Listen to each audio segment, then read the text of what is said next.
নবীজি সাল্লাল্লাহু আলাইহি ওয়াসাল্লাম যেই গাধার পিঠে চড়তেন, নবী পাকের ইন্তেকালের পরে ওই গাধা নিজে নিজে কূপের মধ্যে পড়ে নিজের জীবন দিয়ে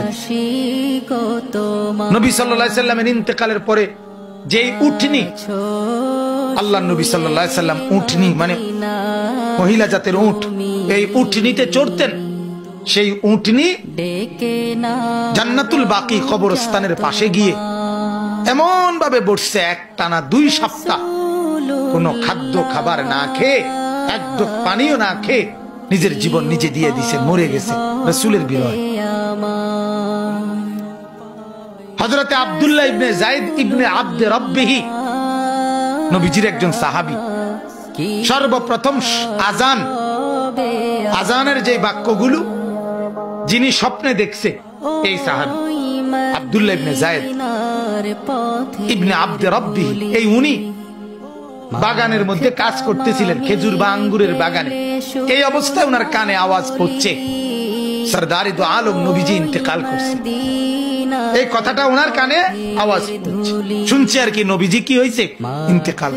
সাথে সাথে কিতাবে আছে, উনি হাত তুলে আল্লাহকে বলছে, আল্লাহ এই চোখ দিয়ে যদি এরপরে আর নবীকেই না দেখি তো মাওলা তোমার কাছে ফরিয়াদ, এই চোখ দিয়ে যেন আর পৃথিবীর কিছুই না দেখি, এই কান দিয়ে যদি তোমার বন্ধুর কথা না শুনি, রব্বুল আলামিন যে চোখ আর নবী দেখবে না, এই চোখে আমি আর কিছু দেখতে চাই না। যে কান আল্লাহর নবীর কথা শুনবে না, সেই কান আর কিছুই শুনতে চাই না। আল্লাহর কসম কিতাবে আছে, আমরা নিজে বুখারীর শরহ ব্যাখ্যা গ্রন্থে এটা পড়ছি, পড়াইছিও ছাত্রদের। ওই সাহাবী এরপরে আর মৃত্যু পর্যন্ত কোনদিন আর কিছু চোখেও দেখে নাই, কানেও শুনে নাই। উনি আপনার অন্ধ হয়ে গেছে এবং উনি আপনার বয়রা বধির হয়ে গেছে। তাহলে কি পরিমাণ বিরহ আমি এটা বুঝাইতে চাই।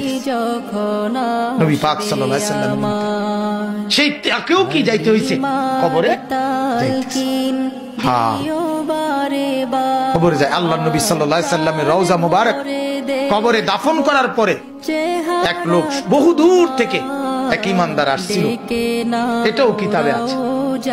আয়েশা আল্লাহর নবী সাল্লাল্লাহু আলাইহি সাল্লামকে আয়েশার পায় নাই, দেখে নাই, এই কবরের মাটির মধ্যে চিৎকার দিয়েই জীবন দিয়েছে। এটাও আমরা কিতাবে পড়ছি, জাযবুল কুলুব ইলা দিয়ারিল মাহবুব, এটা আরবি কিতাবের নাম।